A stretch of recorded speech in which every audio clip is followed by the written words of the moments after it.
Bon, merci pour votre attention. Merci frère pour la lecture. Le titre de mon message, c'est « Après, il sera trop tard ». Ou plutôt, après, il risque d'être trop tard.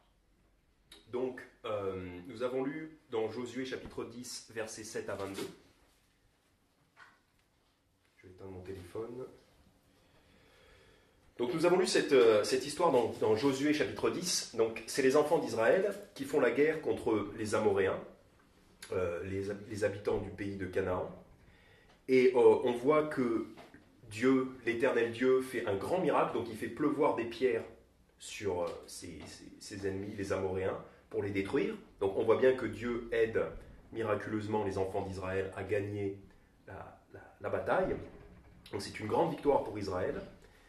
Et on voit au verset 16, donc au verset 15, il est dit « Et Josué et tout Israël avec lui retourna au camp à Gilgal ». On voit qu'au verset 16, il est dit « Or, les 5 rois s'enfuirent et se cachèrent dans une caverne à Makeda ». Donc, avant d'avoir totalement gagné, avant d'avoir gagné la victoire complète, on voit qu'il y a les rois, les 5 rois de ce peuple-là, les ennemis, les 5 rois se cachent dans une caverne à Makeda. Donc les rois, ces 5 rois sont à la merci des enfants d'Israël. Ça veut dire que s'ils voulaient, ils pourraient les attraper tout de suite. Ils pourraient les attraper tout de suite. Parce que les 5 rois, ils sont coincés dans la caverne. Mais, donc, en fait, les 5 rois représentent une récompense. Les 5 rois représentent un prix, une récompense qu'on pourrait attraper sans effort, sans faire de grands efforts. Mais les enfants d'Israël ne vont pas les attraper tout de suite. Regardons ce que va faire Josué à la place, parce qu'en fait la bataille n'est pas finie. Les rois sont coincés dans la caverne, mais la bataille n'est pas finie. Verset 17, « Et on le rapporta à Josué en disant, on a trouvé les 5 rois cachés dans une caverne à Makeda. » Donc Josué est au courant, les rois, on peut les attraper si on veut.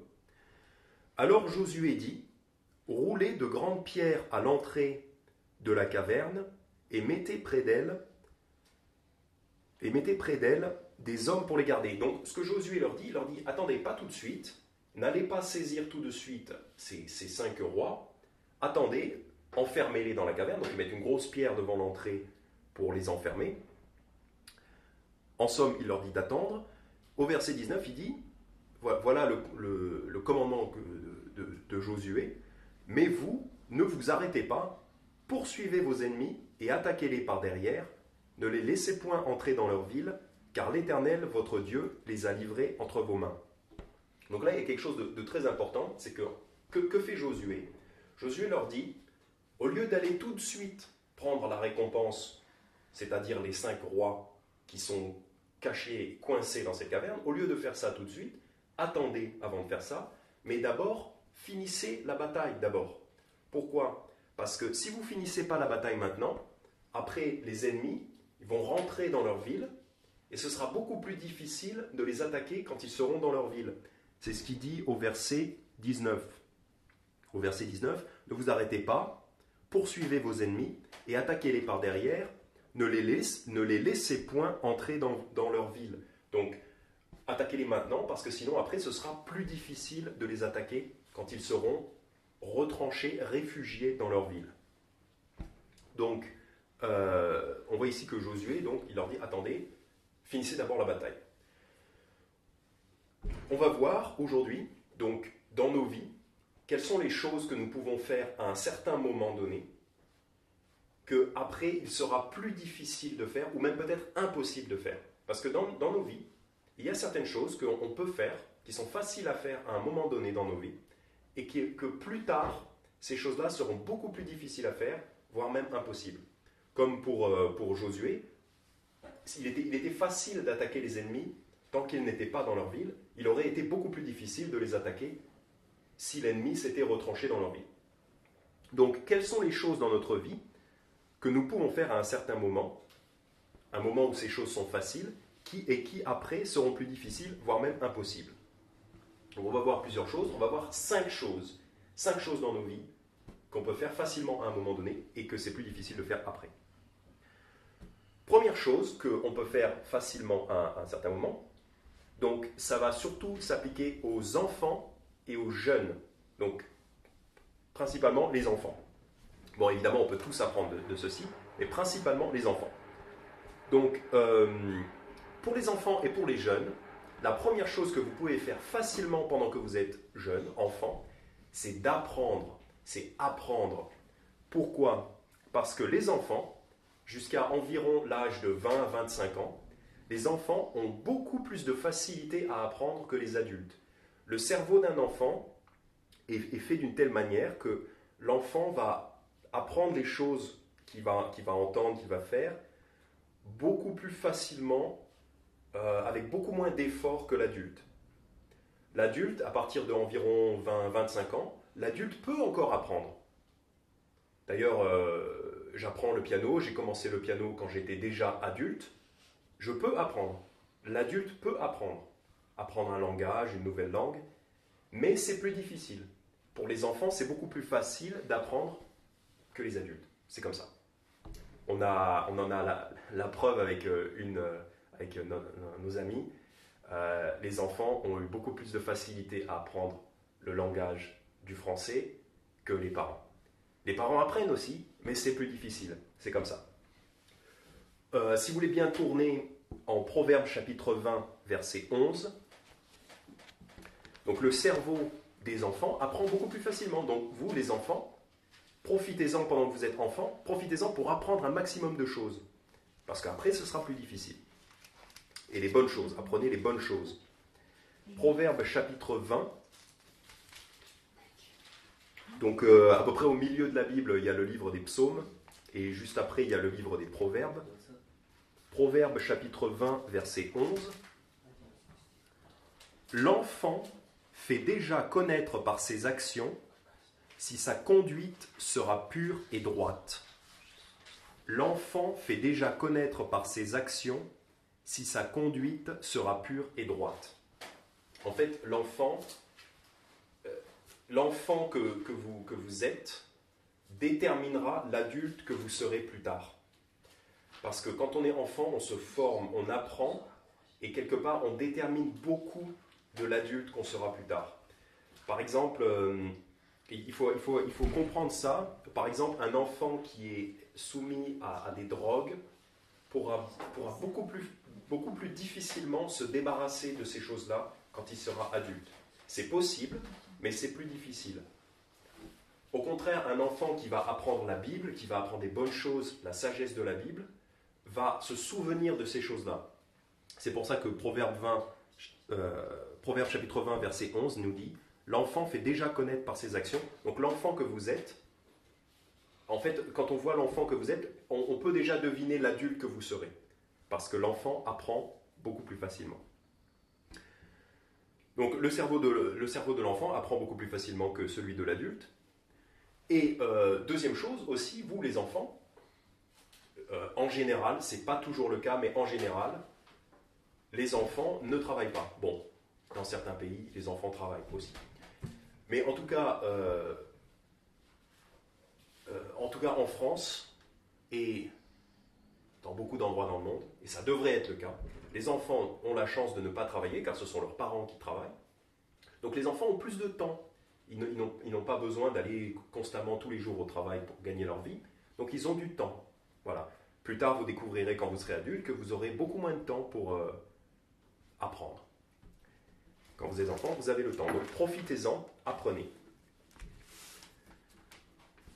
Je dis ça, donc c'est pas pour décourager les adultes. Au contraire, les gens qui sont déjà adultes, ils peuvent quand même apprendre des choses. On peut apprendre un nouveau langage, on peut apprendre la Bible, on peut quand même apprendre un instrument de musique.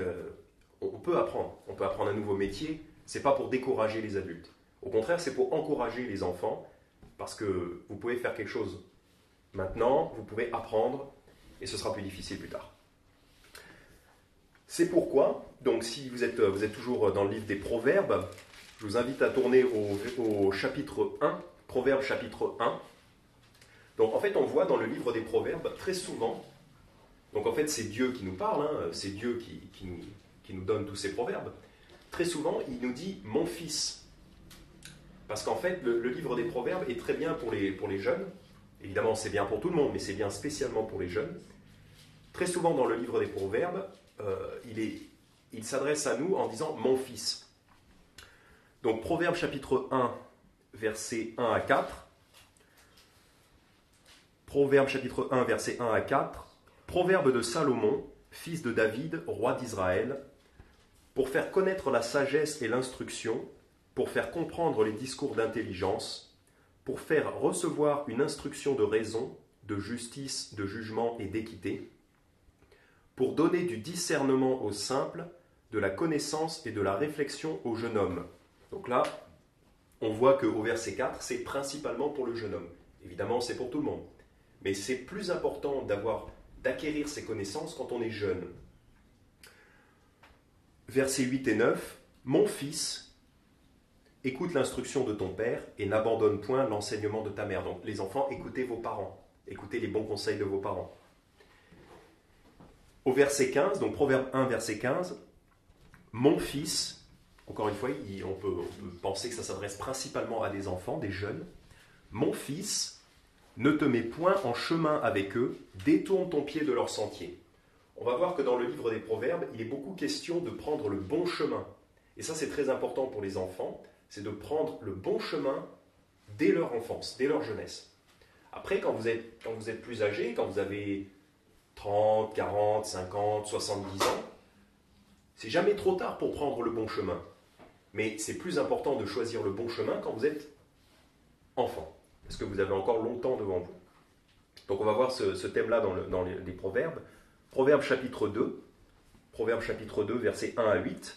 « Mon fils, si tu reçois mes paroles, et si tu conserves avec toi mes commandements, tellement que tu rendes ton oreille attentive à la sagesse et que tu inclines ton cœur à l'intelligence, si tu appelles à toi la prudence, et si tu adresses ta voix à l'intelligence, si tu la cherches comme de l'argent, et si tu la recherches soigneusement comme un trésor, alors tu comprendras la crainte de l'Éternel, et tu trouveras la connaissance de Dieu. Car l'Éternel donne la sagesse, de sa bouche procède la connaissance et l'intelligence. Il réserve le salut à ceux qui sont droits, et il est le bouclier de ceux qui marchent en intégrité. Pour suivre les sentiers de la justice. Point.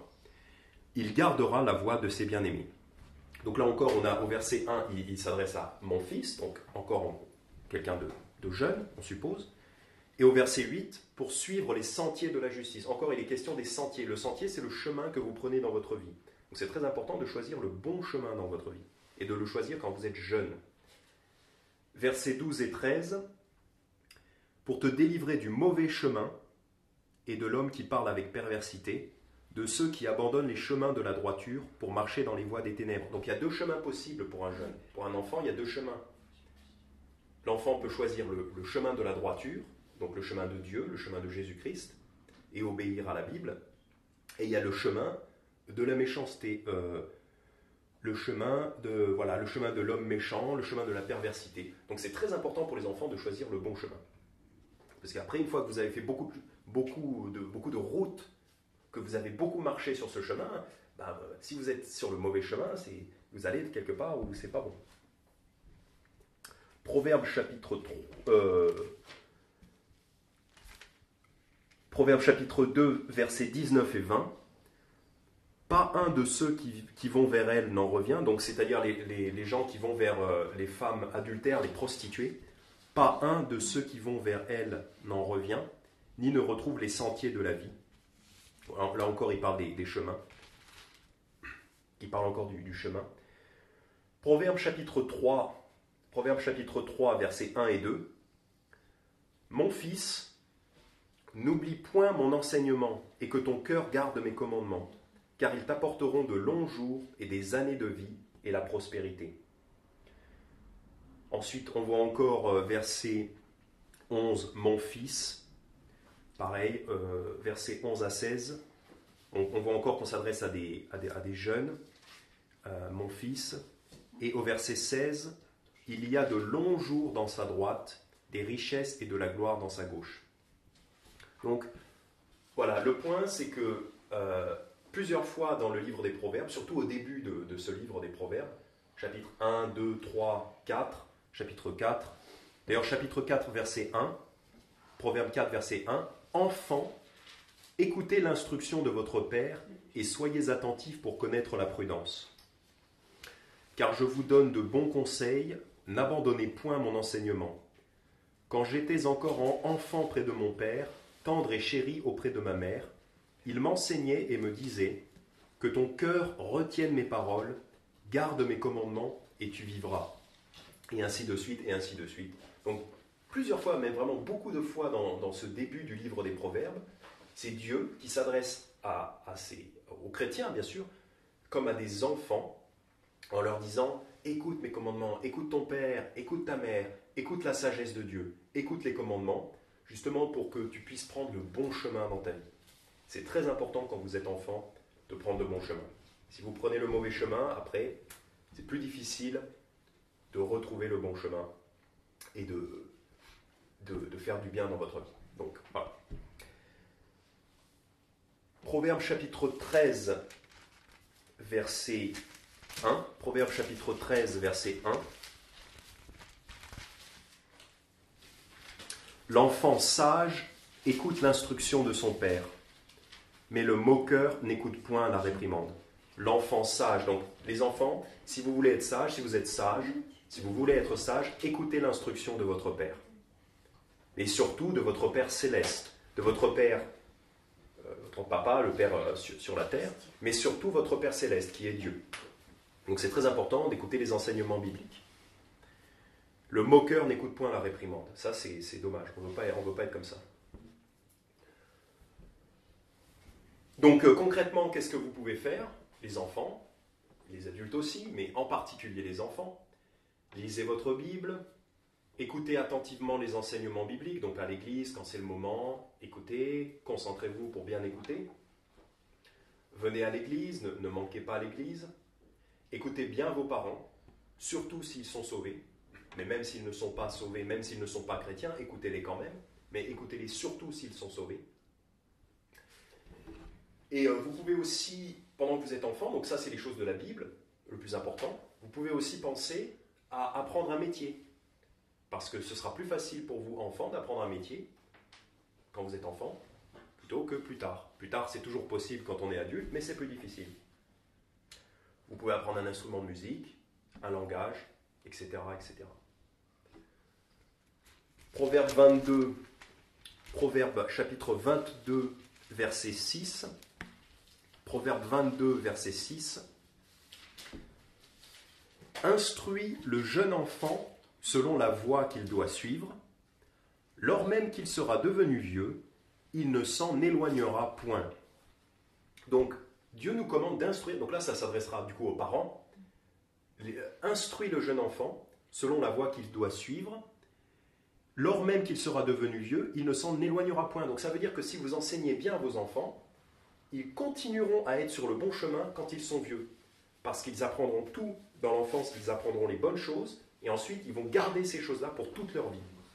C'est pour ça que c'est très important. Donc au départ, on parlait plutôt aux enfants en leur disant de bien écouter, de bien apprendre. Maintenant, on va plutôt parler aux parents en leur disant de bien enseigner vos enfants, parce que c'est comme ça que vous allez déterminer leur futur. S'ils vont avoir une bonne vie ou s'ils vont avoir une mauvaise vie. Voilà. S'ils vont être sur le bon chemin ou sur un mauvais chemin. Donc le point numéro 1, pour les choses que vous pouvez faire facilement à un certain moment et plus difficilement après, c'est pour les enfants, pour les jeunes, apprendre. Ce sera très facile, beaucoup plus facile pour vous d'apprendre maintenant. Deuxième point,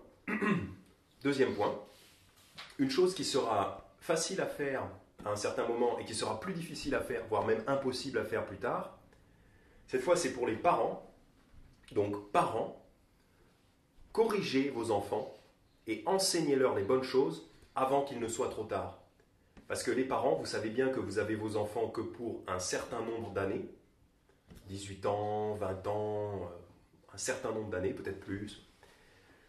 Si vous ne leur enseignez pas les bonnes choses pendant qu'ils sont enfants, après c'est trop tard. Si vous avez un enfant, par exemple, qui est dans l'alcool, qui boit de l'alcool, et qu'il a 18, 20 ans, c'est très difficile. Vous pouvez plus lui dire arrête, sinon je vais te mettre une fessée. La fessée ne marche plus quand l'enfant a 20 ans. Il est grand, il est plus fort que vous, aussi fort ou plus fort que vous. Vous ne pouvez plus corriger vos enfants. Et la Bible nous enseigne, la Bible nous commande aux parents de corriger leurs enfants. Donc typiquement c'est les fessées, c'est très approprié pour ça. Et il faut le faire avant qu'il ne soit trop tard, parce que quand les enfants sont grands, on ne peut plus. On peut plus. Proverbe chapitre 13, verset 24. Proverbe chapitre 13, verset 24. Proverbe 13, verset 24. Celui qui épargne la verge, donc la verge c'est un bâton. Donc là on parle de prendre un bâton, ou par exemple une cuillère, et de taper sur les fesses de son enfant. Parce que les fesses, c'est une partie spéciale qui a été créée par Dieu. Quand on tape dessus, ça fait mal, ça fait de la douleur, mais ça ne blesse pas. Et c'est vrai, c'est bien, c'est fait pour ça. Donc, c'est pour ça que le verset, Proverbe chapitre 13, verset 24, celui qui épargne la verge, donc là on parle par exemple d'un bâton pour donner une fessée. C'est pour faire de la douleur, mais pas pour blesser, bien sûr, pas pour blesser.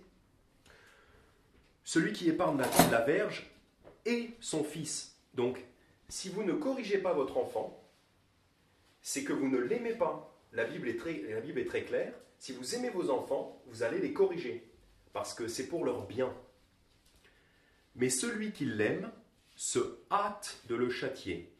Donc il y a deux personnes, il y a deux solutions. Si vous ne châtiez pas vos enfants, c'est que vous ne les aimez pas, vous ne leur faites pas du bien. Vous pouvez peut-être penser que dans votre cœur, vous avez de l'attachement pour vos enfants, vous pensez que vous aimez vos enfants, vous êtes attaché à vos enfants, c'est vrai.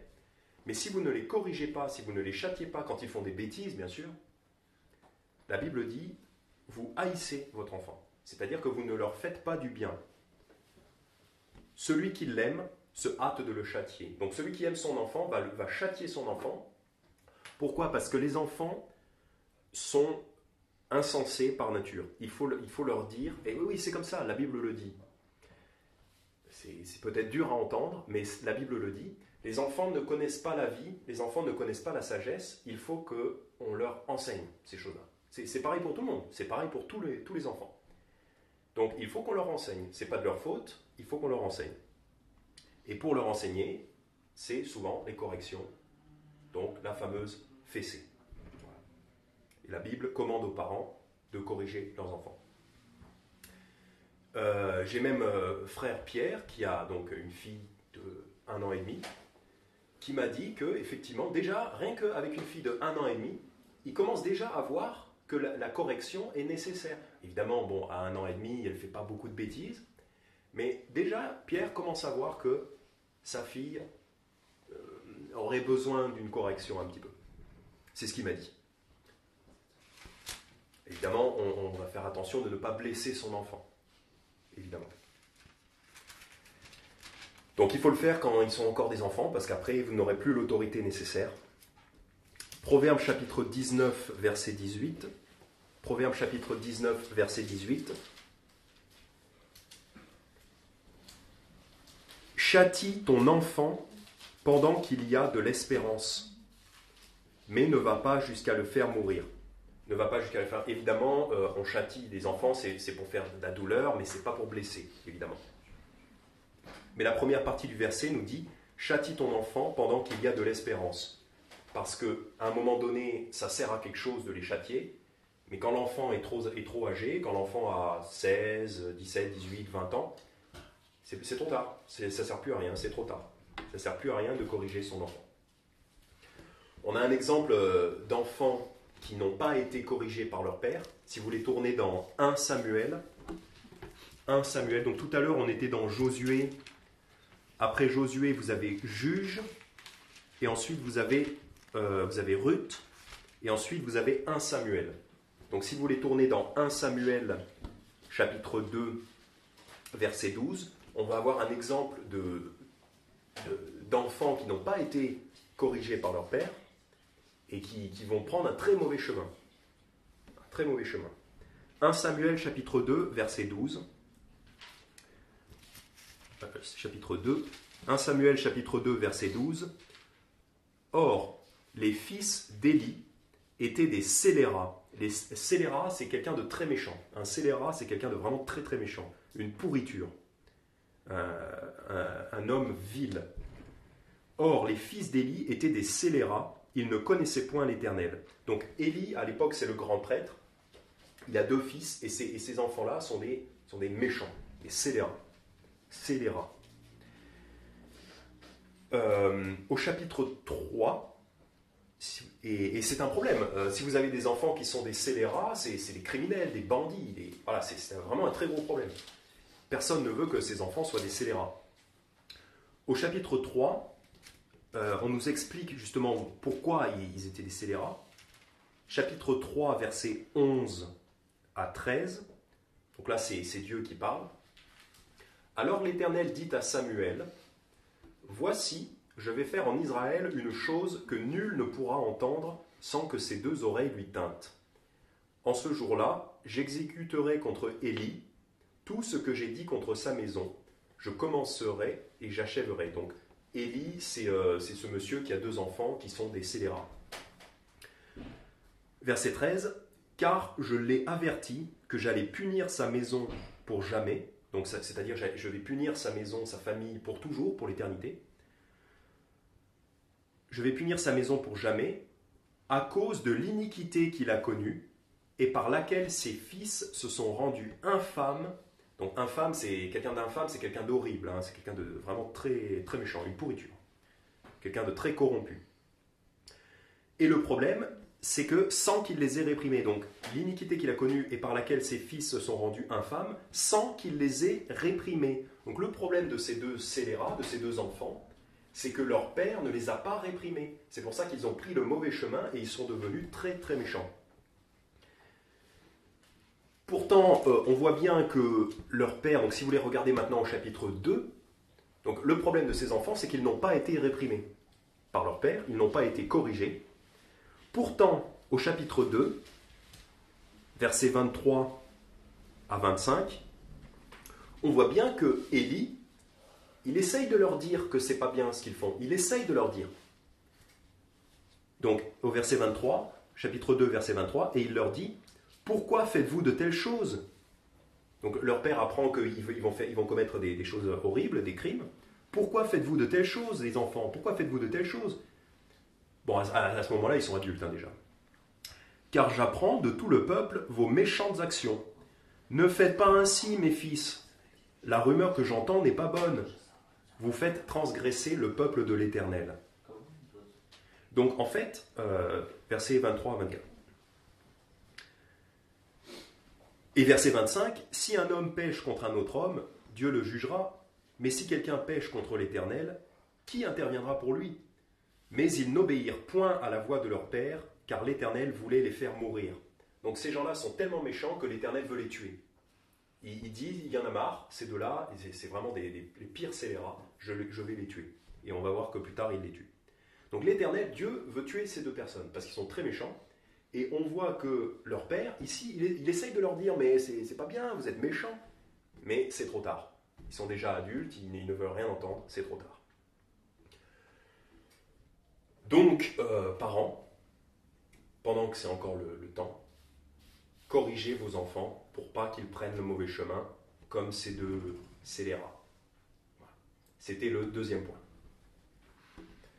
Point numéro 3, donc chose que vous pouvez faire facilement à un moment de votre vie, et qui sera plus difficile de faire après. Pour les célibataires cette fois, donc ça s'adressera plutôt aux jeunes hommes et aux jeunes femmes célibataires. Il y a 2 choses que j'ai trouvées. Pour les personnes célibataires qui ne sont pas encore mariées, si vous les regardez dans Proverbes chapitre 24, verset 27. Proverbes chapitre 24, verset 27. Donc, principalement pour les hommes, pour les jeunes hommes célibataires, préparez votre travail, préparez votre métier, votre futur métier, votre carrière. Souvent on dit la carrière. Faites des études et préparez votre futur métier pendant que vous êtes encore célibataire. Proverbe chapitre 24, verset 27 nous dit, Proverbe chapitre 24, verset 27, « Règle ton ouvrage au dehors et mets ordre à ton champ, et puis tu bâtiras ta maison. » Ce que nous dit ce proverbe, c'est qu'en fait, il nous dit de d'abord s'occuper de son champ. Le champ, c'est l'endroit où on va faire pousser sa nourriture, donc c'est là où on va acquérir sa subsistance. Donc pour nous, ce serait notre travail, notre métier. Et puis, tu bâtiras ta maison. Et ensuite, tu bâtiras ta maison. Donc il y a un ordre. C'est d'abord le métier, et ensuite la maison. La maison, c'est pas, on ne parle pas de juste votre bâtiment, on parle de fonder une famille.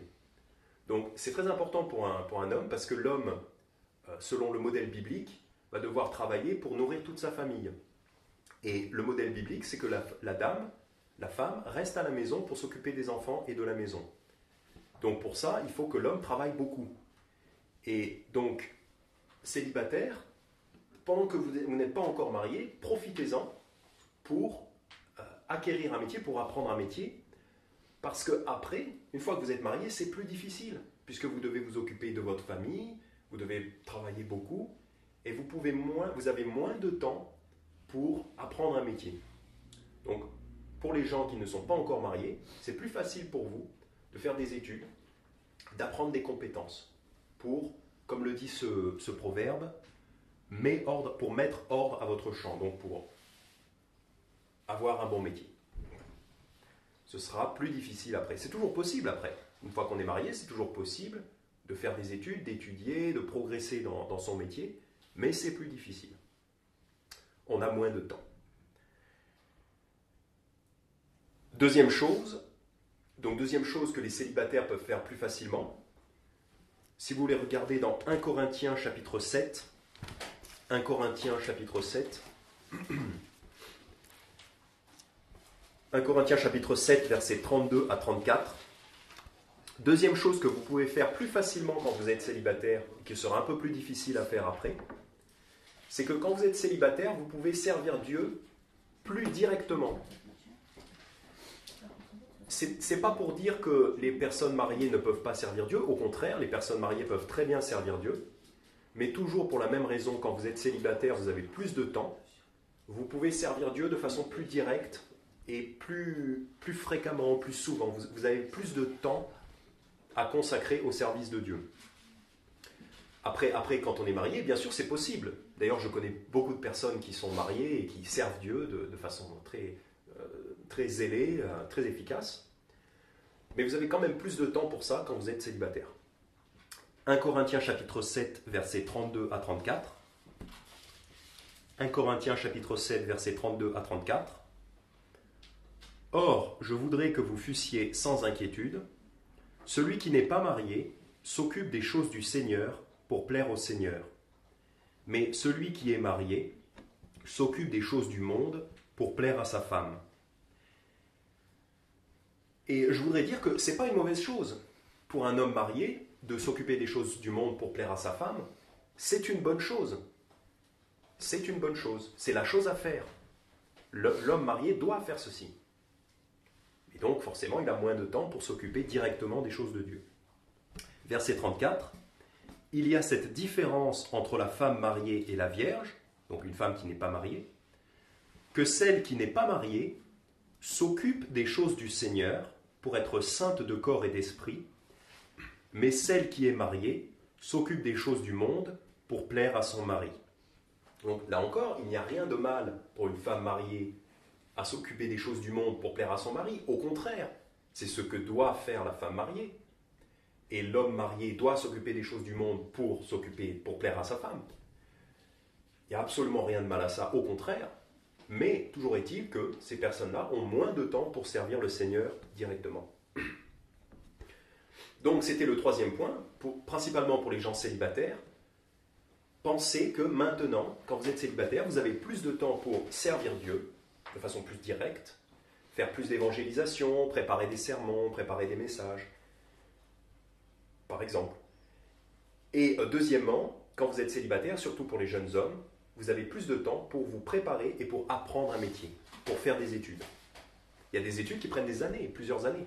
Si vous êtes marié en même temps que vous devez vous occuper de votre maison, de votre femme, de vos enfants, c'est plus difficile. Quatrième point, donc quatrième chose qui est facile à faire à un moment donné et qui ensuite n'est plus possible ou plus difficile, c'est d'écouter les enseignements bibliques quand ils sont disponibles. Je dis ça parce que nous savons que notre pasteur Billy il est déjà à la retraite en fait, par rapport à la France, par rapport au système français. Billy est déjà à la retraite. Et il pensait prendre effectivement sa retraite en 2022 ou 2023, je ne voudrais pas dire de bêtises, je ne sais plus. Mais il est bientôt à la retraite.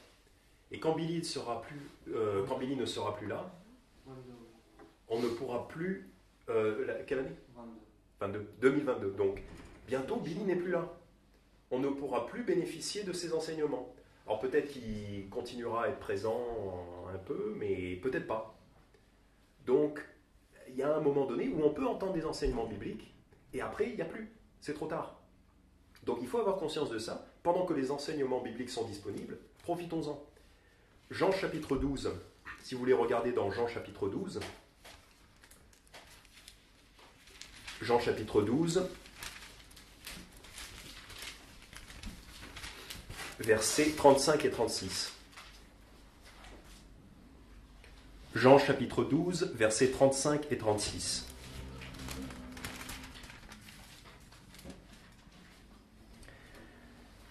Jésus leur dit, « La lumière est encore avec vous pour un peu de temps. Marchez pendant que vous avez la lumière, de peur que les ténèbres ne vous surprennent, car celui qui marche dans les ténèbres ne sait où il va.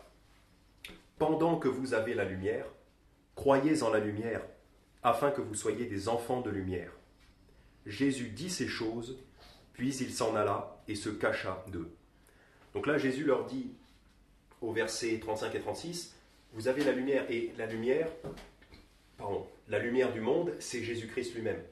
Donc à l'époque, quand Jésus parle de ces choses-là, dit ces choses-là directement, à l'époque, Jésus était là, mais seulement pour un moment, puisqu'ensuite Jésus va être crucifié, va mourir, et il va ressusciter, et il va monter au ciel.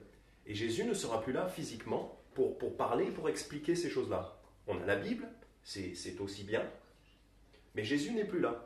Donc il dit aux gens, au verset 35, « La lumière est encore avec vous pour un peu de temps. » Au verset 36, « Pendant que vous avez la lumière. » Autrement dit, il viendra un moment où vous n'aurez plus la lumière. Donc, c'était vrai avec Jésus, c'est vrai aussi, il se trouve que c'est vrai aussi avec notre pasteur Billy. Nous l'avons pendant un moment, il prêche la parole de Jésus, et à un moment donné, il ne sera plus là, donc on ne pourra plus écouter ces choses-là. Donc au verset 36, Jésus leur dit, « Pendant que vous avez la lumière, croyez en la lumière. » Donc évidemment, d'abord il faut croire, donc pour la plupart d'entre nous, c'est une chose établie. « Afin que vous soyez des enfants de lumière, donc afin que vous soyez sauvés, que vous puissiez aller au paradis. » Donc il leur dit, « Croyez en moi pendant que je suis là, pendant que vous pouvez m'entendre, m'écouter. » Et après, il est intéressant de noter au verset 36, Jésus dit ces choses, puis il s'en alla et se cacha d'eux. J'aime bien parce qu'en fait, il leur dit « Je suis la lumière ». Je ne sais plus si c'est avant ou après qu'il leur dit. Oui, après au verset 46, il leur dit « Je suis la lumière ». Donc Jésus dit clairement qu'il est la lumière du monde. Il leur dit « La lumière sera avec vous pour un peu de temps ». Après, il n'y aura plus. Et après, il se cache. C'est comme pour leur montrer « Voyez, je me cache, la lumière est cachée ». Il leur dit « La lumière va partir, je me cache ». Comme ça, ils voient que la lumière... Ils voient ce que ça fait quand la lumière n'est plus là. Donc il veut leur faire se rendre compte que voilà, il y a un moment pour écouter les enseignements parce qu'après ils risquent de ne plus être disponibles. Et Jésus leur montre ça en se cachant, pour leur montrer ce que ça fait quand la lumière n'est plus là. Luc chapitre 10, donc juste le livre précédent. C'est un petit passage très célèbre. je pense que c'est très connu, Luc chapitre 10, c'est Jésus qui va chez Marthe, qui va manger chez Marthe. Versets 38 à 41. Luc chapitre 10, versets 38 à 41. Comme ils étaient en chemin, il entra dans un bourg, donc Jésus entra dans un village, et une femme nommée Marthe le reçut dans sa maison. Elle avait une sœur nommée Marie qui, se tenant assise aux pieds de Jésus, écoutait sa parole. Et Marthe était distraite par divers soins du ménage. Étant survenue, elle dit : Seigneur, ne considères-tu point que ma sœur me laisse servir toute seule ? Dis-lui donc qu'elle m'aide. Et Jésus lui répondit : Marthe, Marthe, tu te mets en peine et tu t'agites pour beaucoup de choses. Mais une seule est nécessaire, et Marie a choisi la bonne part, qui ne lui sera point ôtée, donc qui ne lui sera point enlevée. Marthe, dans l'histoire, elle fait quelque chose de bien. Elle veut servir, donc elle va par exemple donner à manger ou servir les assiettes et tout ça. Elle fait quelque chose de bien. Il ne faut pas dire que Marthe fait quelque chose de mauvais. Marthe fait quelque chose de bien, elle veut servir. Mais le Seigneur Jésus lui dit, Marie, qui est là, Marie qui est assise aux pieds de Jésus et qui écoute les enseignements de Jésus, Marie a choisi la bonne part, qui ne lui sera point ôtée, qui ne lui sera point enlevée. Parce que quand on écoute des enseignements bibliques, ça change nos vies de la bonne manière, ça change nos vies pour le bien, pour toujours. C'est quelque chose qui ne nous sera jamais enlevé. Parce que plus on entend les enseignements bibliques, plus on devient comme Christ. Notre esprit change, petit à petit on apprend, notre esprit change, et on devient plus comme Jésus-Christ. Et ça ne nous sera jamais enlevé. Parce que c'est la connaissance qui va nous aider à mieux vivre et à emporter, en fait, on va pouvoir emporter des récompenses dans l'éternité. Donc, chaque fois que vous écoutez la parole de Dieu, que vous apprenez de Dieu, donc on fait ça à l'église, ça ne vous sera jamais enlevé. C'est des choses que vous aurez pour toujours. Des bonnes choses que vous aurez pour toujours, pour l'éternité. Donc, Marthe fait une bonne chose. Et vous des fois, vous pourrez dire, je ne vais pas à l'église, mais je vais faire une bonne chose, je vais aider quelqu'un, je vais servir quelqu'un. Vous pouvez faire une bonne chose au lieu d'aller à l'église. Mais même si vous faites une bonne chose, il vaut mieux aller à l'église pour apprendre de la parole de Dieu pendant que c'est possible, parce qu'après, c'est plus possible. On a un temps, on a un horaire pour apprendre, et la meilleure chose à faire pendant ce temps-là, c'est d'apprendre de la parole de Dieu. Donc de venir à l'église et d'écouter. C'est le Seigneur Jésus qui nous le dit. Tu t'agites, Marthe, Marthe, tu te mets en peine et tu t'agites pour beaucoup de choses, mais une seule est nécessaire, et Marie a choisi la bonne part qui ne lui sera point ôtée. Donc on voit bien que la bonne part, c'est d'écouter les enseignements du Christ. En Colossiens chapitre 3, verset 2, il est dit « Affectionnez-vous aux choses d'en haut et non à celles de la terre. » Juste pour vous le dire, affectionnez-vous aux choses d'en haut, c'est-à-dire aux choses du ciel, et non à celles de la terre. Donc intéressez-vous aux choses du ciel plutôt qu'aux choses de la terre. Parce que vous pourriez faire autre chose le dimanche après-midi. Mais le Seigneur Jésus nous commande, Dieu nous commande de s'intéresser aux choses du ciel.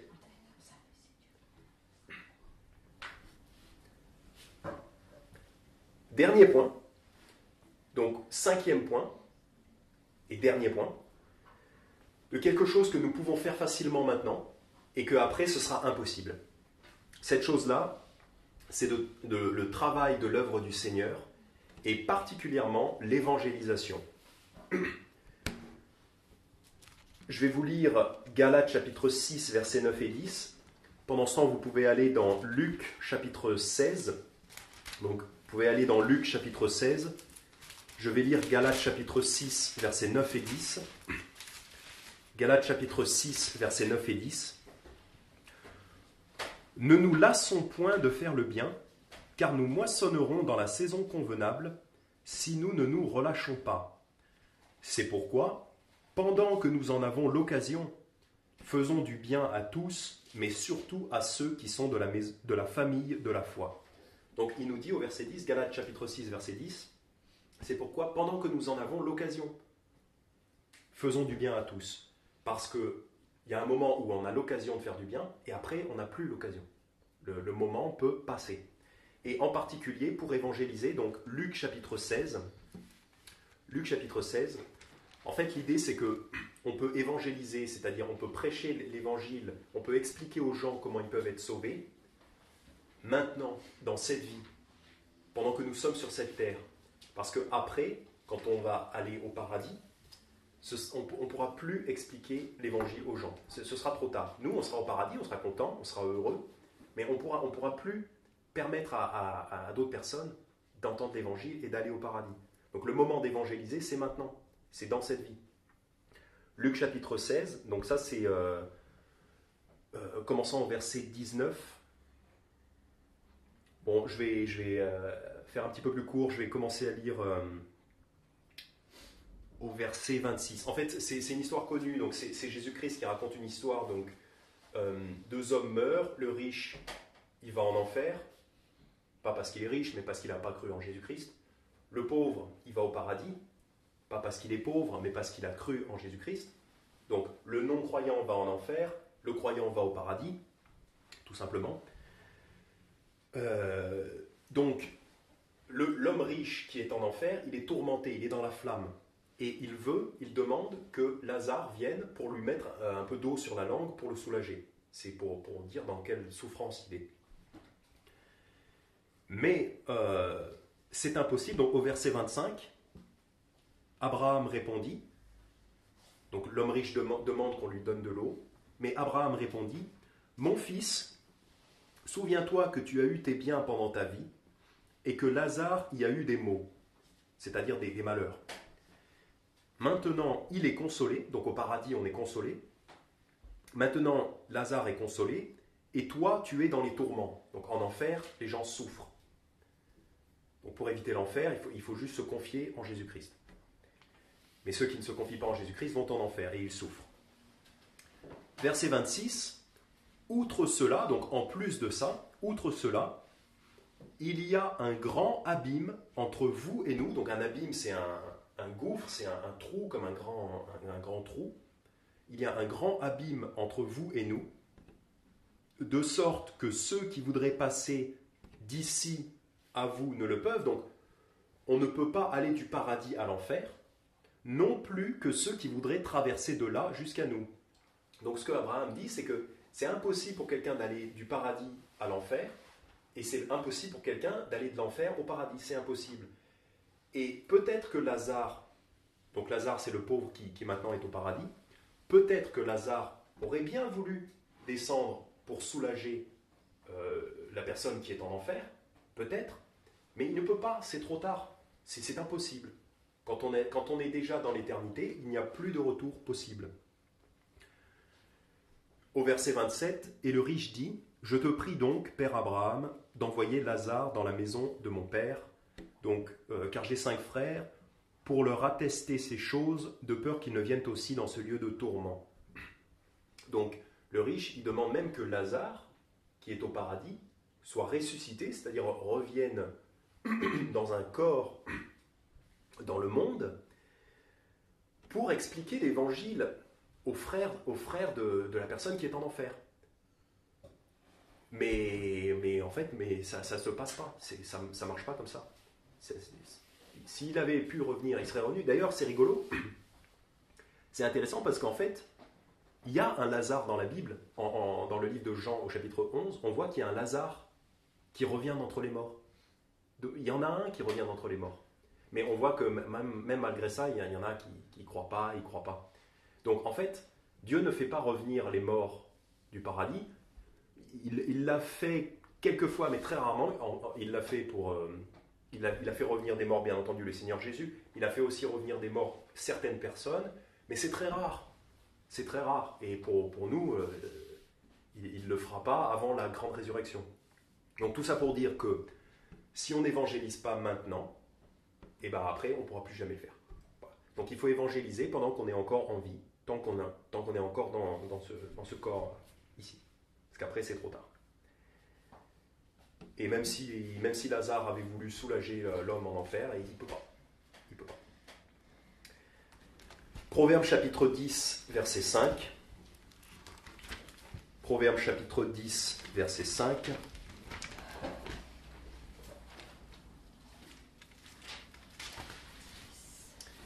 Proverbe chapitre 10, verset 5. Celui qui amasse en été est un fils prudent. Celui qui dort pendant la moisson est un fils qui fait honte. Donc, si on connaît un tout petit peu l'agriculture, on sait que les moissons, les céréales, on les récolte, on les moissonne en été, quand il fait chaud, au mois de juillet, août, parce que les céréales sont mûres, elles sont sèches, on peut les ramasser. Donc pendant la moisson, juillet et août, il faut travailler beaucoup. C'est le moment. Parce que si on ne travaille pas pendant la moisson et qu'on veut le faire en septembre, c'est trop tard. Parce qu'après il pleut et le grain va pourrir. Donc si on n'a pas récolté le blé, la moisson en été, après c'est trop tard. C'est pourquoi il est dit dans ce proverbe, celui qui dort pendant la moisson est un fils qui fait honte. C'est vraiment la dernière des choses à faire, de dormir pendant la moisson. Les agriculteurs, au contraire, pendant la moisson, ils travaillent beaucoup, beaucoup. D'ailleurs, il y en a qui dorment très peu pendant la moisson. Donc celui qui dort pendant la moisson est un fils qui fait honte. Le Seigneur, c'est-à-dire qui déçoit beaucoup son père. C'est normal, c'est un paresseux, et il fait la chose qu'il ne faut absolument pas faire pendant la moisson. Pendant la moisson, il faut travailler dur. Notre Père Céleste nous envoie, nous les chrétiens, nous envoie moissonner, c'est-à-dire pour prêcher l'évangile à tous les êtres humains. C'est ça pour nous la moisson, c'est de prêcher l'évangile à tous les êtres humains pour que les gens puissent se convertir s'ils le veulent. La moisson, c'est ça. Et cette moisson, dans laquelle nous travaillons, c'est notre vie, ici présente. Si on dort pendant la moisson, c'est-à-dire si on ne fait rien pour travailler à cette moisson, si on ne fait rien pour aider à l'évangélisation, nous sommes un fils, un enfant qui fait honte, c'est-à-dire qui déçoit le Seigneur Jésus.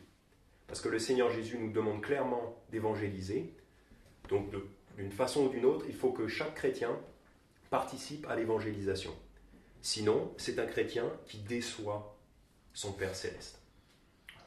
Et donc, maintenant, c'est possible, c'est facile. On n'est pas en danger, on évangélise, il n'y a pas de danger, on ne se fait pas taper. Ça pourrait, dans certains pays. Mais pour l'instant, c'est facile. Et après, ce sera impossible, ce sera trop tard. Donc, faisons-le maintenant. En conclusion, si vous voulez regarder Ecclésiaste, chapitre 9, donc c'est le dernier livre, c'est le livre suivant. Conclusion, Ecclésiaste, chapitre 9, verset 10, donc le livre juste après les Proverbes. Ecclésiaste, chapitre 9, verset 10. Tout ce que ta main trouve à faire, fais-le selon ton pouvoir, car il n'y a ni œuvre, ni pensée, ni science, ni sagesse dans le sépulcre où tu vas. Donc, c'est-à-dire dans la tombe, quand on est mort, quand on est décédé, quand le corps est mort, on ne peut plus rien faire, on ne peut plus agir sur ce monde-là, on ne peut plus participer. Donc c'est pour ça qu'il faut participer avec force, avec toute notre énergie, dès maintenant, quand nous sommes encore en vie. Parce qu'après, c'est trop tard. Voilà. Donc je récapitule rapidement les 5 points qu'on a vus.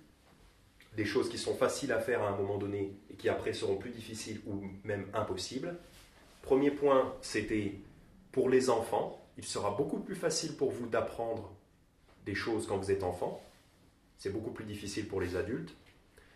Deuxième point, pour vous, parents, il sera beaucoup plus facile de corriger vos enfants quand ils sont enfants, puisqu'après, quand ils sont adultes, c'est quasi impossible.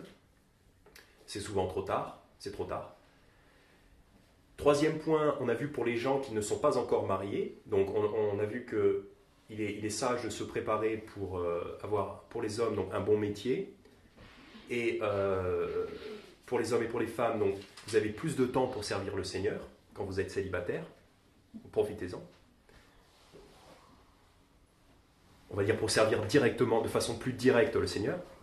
Quatrième point, on a vu que il y a un moment où il faut écouter la Bible, parce qu'après ça risque d'être trop tard. Donc on voit ça avec Billy qui va bientôt s'en aller. Donc voilà, c'est ça l'important. Et cinquième point, de travailler à l'œuvre du Seigneur, et particulièrement à l'évangélisation, pendant qu'on est encore vivant dans cette vie présente. Voilà. Prions. Merci Père pour m'avoir aidé à préparer ce message et à le communiquer. Je te prie que tu nous aides chacun d'entre nous à faire attention, à se souvenir de ces choses-là et à se rappeler que nos vies sont courtes et puis qu'il y a certains moments pour faire les choses et qu'après c'est trop tard. Aide-nous à nous rappeler de tous ces enseignements et à les appliquer dans nos vies. Je te prie de bénir tout un chacun et que chacun puisse être béni dans sa semaine de travail. Au nom de ton Fils Jésus, Amen.